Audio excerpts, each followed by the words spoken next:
नमस्कार दोस्तों, welcome my channel Mithila जी की दुनिया। तो दोस्तों, आज पितृ विसर्जन के उपलक्ष्य में हम पनीर की सब्जी बनाने जा रहे हैं बिना लहसुन प्याज की, क्योंकि पितृ विसर्जन में या पितरों के दिनों में नवरात्र में लहसुन प्याज का बहिष्कार करना चाहिए। लहसुन प्याज नहीं खाया जाता। इसके बाद भी मेरी बहुत ही मस्त रेसिपी बन के तैयार हुई है। तो चलिए देखिए आप लोग मेरा वीडियो। ये मेरी खीर है और खीर बनाया है मैंने, पूड़ी बनाया है और पनीर की सब्जी, दही बड़े। तो चलिए स्टार्ट करते हैं अपनी पनीर की सब्जी। तो ये देखिए मैंने 2 चम्मच सरसों का तेल डाल दिया है। ज़्यादा तेल हम इस्तेमाल नहीं करते हैं। 1 चम्मच जीरा डाल दिया है। जीरा जैसे तड़केगा इसके बाद हम इससे पिसा हुआ टमाटर डाल देंगे। गैस अभी मैंने स्लो कर रखा है। टमाटर जो है मैंने पीसा नहीं है, इसको कद्दूकस किया हुआ है बारीक बारीक सा। अब टमाटर को हम भून लेंगे थोड़ा सा। फ्रेंड्स, हम थोड़ा सा तेल और मिर्च मसालों का प्रयोग कम करते हैं। सब्जी मेरी अच्छी बनती है, बस मेरे लिए यही बहुत अच्छी बात है। और ये देखिए इधर मेरी खीर बन रही है।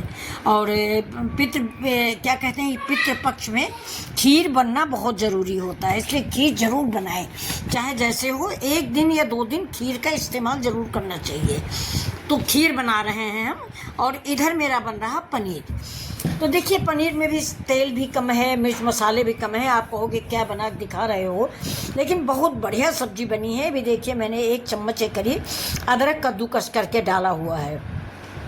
अब आप लोग इसको टेस्ट करने को नहीं आओगे, वरना मैं आपको टेस्ट कराती कि इतनी अच्छी सब्जी बनी है कि आप तेल मिर्च मसालों की सब्जी भूल जाएंगे। अभी देखिए थोड़ा सा मैंने लाल मिर्च डाल दिया। ये कश्मीरी मिर्च नहीं है, तीखी वाली मिर्च है। कश्मीरी मिर्च का इस्तेमाल नहीं किया है। अब डाल दिया धनिया पाउडर, और अभी डाल दिया हल्दी पाउडर। 1 चम्मच धनिया पाउडर है और आधा चम्मच हल्दी पाउडर है। और अब इस मसाले को हम इसी टमाटर के पेस्ट में भून लेंगे। इससे ज़्यादा मसाले नहीं इस्तेमाल करेंगे, थोड़ा सा पनीर मसाला हम डालेंगे, इससे ज़्यादा कुछ भी नहीं। ये देखिए ये पनीर मसाला बहुत थोड़ा सा, ये क्योंकि लहसुन प्याज का बिल्कुल भी इस्तेमाल नहीं है, इसलिए थोड़ा सा टेस्टी बनाने के लिए, 1-2 लोगों को खाना भी है, तो थोड़ा सा टेस्टी बनाने के लिए मैंने इसमें पनीर मसाला डाल दिया है। ये देखिए अब इस मसाले को हम देर तक भूनेंगे, क्योंकि सब्जी का स्वाद तो मसाले भूनने से आता है, तेल से नहीं आता फ्रेंड्स। ये नमक डाल दिया है मैंने। अब ज़्यादा तेल से मसालों को स्वाद नहीं आता कि आपने तेल ज़्यादा डाल दिया, आपकी हल्दी कच्ची रह गई, आपकी धनिया कच्ची रह गई, तो सब्ज़ी अच्छी नहीं बनेगी। बुरा मत मानिएगा, तेल कम डालें, लेकिन मसाला जो है उसको देर तक भूनें। अगर आप तेल कम डालें तो थोड़ा पानी डाल के मसाले को पका लें, लेकिन मसाला देर तक पकाएं, तभी आपकी सब्जी में स्वाद आएगा, रंग आएगा और उसके खुशबू फैलेगी। अब देखिए इसमें मैंने 2-3 चम्मच मलाई डाली है, जो मेरे घर की है।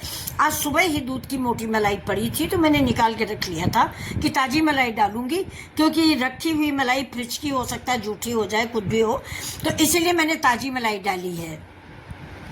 ये पनीर की सब्जी मुझे अपने पितरों के लिए भोग लगाना है, इसलिए देखिए बिल्कुल ताज़ी मलाई का इस्तेमाल किया है। और अब देखिए देखते ही देखते सब्जी का रंग बदल गया। नहीं, देखिए कितना अच्छा रंग लगने लगा है। तो ये मलाई डालने के बाद आपकी सब्जी जो है बहुत ही डिसेंट ग्रेसफुल बन जाती है। किसी भी सब्जी में आप मलाई डालें या दही डालें, सब्जी का कलर बदल जाता है, खास करके मलाई से। और एक चीज़ तो आप सभी लोग जानते ही हैं, उसको क्या बताना है कि मलाई डालें, दही डालें, मट्ठा डालें, नींबू डालें, कुछ भी डालें, तो गैस को या तो बिल्कुल बंद कर दें, ऑफ कर दें, या बिल्कुल स्लो कर दें, वरना आपको ये मसाले, मलाई, दही, नींबू ये सब मिलके फट जाएगा। मसाले सब फटे फटे से दिखेंगे, तो चाहे जितनी बढ़िया सब्जी बनी हो बेकार हो जाएगी। अब देखिए बिल्कुल हमारा जैसे ही बॉयल होने लगेगा, ये देखिए अब हम इसको चलाना बंद करेंगे। लेकिन अब आप देख लीजिए, ये मैंने मखाने डाल दिए हैं। इसमें 3-4 चम्मच के करीब मखाने डाले। ये मैंने जो है इसको रोस्ट किया है, मैंने तेल में फ्राई नहीं किया है, और रोस्ट करके मखाने इसमें डाले हैं। अब इसमें डाल दिया मैंने 2 चम्मच किशमिश, कि थोड़ा तो रिच बनाना है मुझे, तो किशमिश डाल दिया है, जिससे स्वाद बैलेंस रहेगा। अभी देखिए बहुत ही कलर, अभी देख लीजिए बहुत ही बढ़िया कलर हो गया। अभी पनीर भी देखिए मेरे घर का ही है दोस्तों, आपको दिख रहा होगा कि मार्केट जैसा नहीं है, ये घर का पनीर है। इसको मैंने घर में ही दूध फाड़ के पनीर बनाया है, बाज़ार का नहीं है, क्योंकि बाज़ार की पनीर में शुद्धता का विश्वास नहीं होता है। और आज पितृ विसर्जन में मैं कोई रिस्क नहीं लेना चाहती थी। वो भी मेरे बुजुर्ग हैं, मेरे सास ससुर हैं, मेरे माता पिता हैं, तो हम उनसे आशीर्वाद लेते हैं, तो उनके लिए मुझे शुद्ध भोजन देना है। तो ये देखिए मैंने इसमें पानी डाल दिया है। लेकिन आप लोगों से मेरी एक रिक्वेस्ट भी है कि दोस्तों, जिनके माँ बाप सास ससुर अभी जीवित हैं, उनसे मेरी खास करके करबद्ध प्रार्थना है कि जब तक जीवित हैं तब तक वो आपके लिए जीवित हैं। आप उनको आदर करें, सम्मान करें, मान करें। ये नहीं कि मरने के बाद तो मैंने 56 भोग खिलाए, जिंदा में मैंने एक गिलास पानी नहीं दिया तो बेकार है ये 56 भोग। तो आप लोगों के अगर सास ससुर जीवित हैं या माँ बाप जीवित हैं तो उनकी इच्छा का पालन करें, उनको प्यार करें, उनके पास थोड़ा समय दें। क्योंकि जिनके नहीं होते उन्हें पता चलता है, जैसे मुझे पता चलता है कि माँ क्या होती है, बाप क्या होता है, सास क्या होती है, ससुर क्या होता है। तो ये देखिए अब मेरी खीर बन गई। मैंने इसमें ऊपर से 1 गिलास दूध और डाल दिया है और खीर रेडी है। खीर में हम इलायची का पाउडर डालेंगे। अगर आपके पास केसर हो तो केसर भी डाल सकते हैं। मेरे पास केसर थी नहीं तो मैंने इलायची 4-6 इलायचियाँ पीस के इसमें मिक्स कर दिया है। इलायची का स्वाद बड़ा अच्छा लगता है। अब इसमें हम किशमिश मखाना सब डाल देंगे थोड़ा थोड़ा करके। ये देखिए ये सारे मेरे जो हैं रोस्टर में रोस्ट किए गए हैं, एयर फ्रायर में, और तेल का प्रयोग नहीं हुआ है, घी का। तो ये देखिए अब ये किशमिश भी मैंने डाल दिया है। हम सारा सामान दोस्तों सिर्फ एयर फ्रायर में ही फ्राई करते हैं, तेल का इस्तेमाल बहुत कम करते हैं। तो ये देखिए मेरी खीर भी बन चुकी है, उधर हमारी पनीर की सब्ज़ी भी बन चुकी है और दही बड़ा भी हम बना चुके हैं दोस्तों। तो ये देखिए अब चीनी डाल दिया है, चीनी थोड़ा मिक्स हो जाती है, इसके बाद हम उतार लेते हैं। खीर बहुत लाजवाब बनी हुई है और अभी हम उतार के रख देंगे तो ये गाढ़ी और हो जाएगी, क्योंकि अभी थोड़ा आपको पतली दिख रही है, लेकिन जैसे ही उतार के रख देंगे वैसे गाढ़ी हो जाएगी। इसमें हम 2 चम्मच मिला देंगे नारियल का बुरादा, वो खीर को गाढ़ा करने का काम कर देता है। नारियल का बुरादा अगर नहीं हो तो आप गरी जो है उसको कद्दूकस करके ऊपर से डाल दें। वैसे सबके घरों में नारियल का बुरादा होता ही है, तो नारियल के बुरादा 2 चम्मच भर के डाल दें। खीर आपकी अगर पतली है तो तुरंत गाढ़ी हो जाएगी। अब ये गरम मसाला मैंने ऐड कर दिया है 1 चम्मच, और गरम मसाला के बाद अब हम इसमें धनिया पाउडर ऐड करेंगे। वो सॉरी, धनिया पाउडर नहीं, धनिया की पत्ती। धनिया की पत्ती ज़्यादा से ज़्यादा डालेंगे तो खाने में अच्छी लगती है। ये देखिए तो अब हमने धनिया भी डाल दिया है और मेरी सब्ज़ी रेडी है, मेरी खीर रेडी है।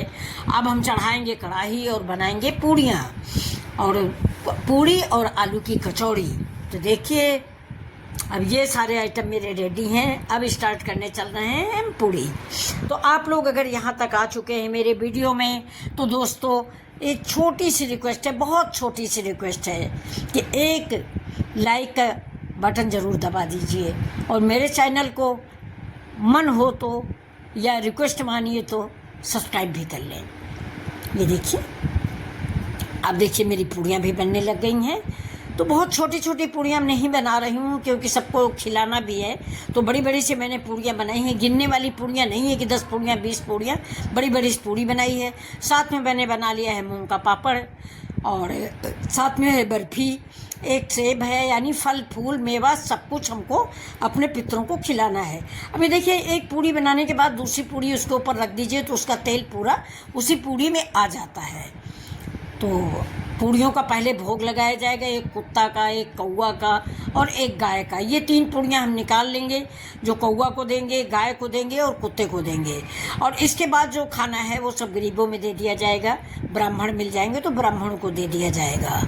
आज से हमारे पितृ से हम हाथ जोड़ के प्रार्थना करेंगे कि अपने परिवार को आशीर्वाद दे के विदा हों, और यही कामना करते हैं कि वो जहाँ भी रहें खुश रहें और अपने परिवार को आशीर्वाद दे के जाएं। आज कोई भी त्रुटि अगर हो गई हो तो उसे आप बड़े हो, आप पितृ हो, उसको माफ़ करें। तो ये रेसिपी आपको कैसी लग रही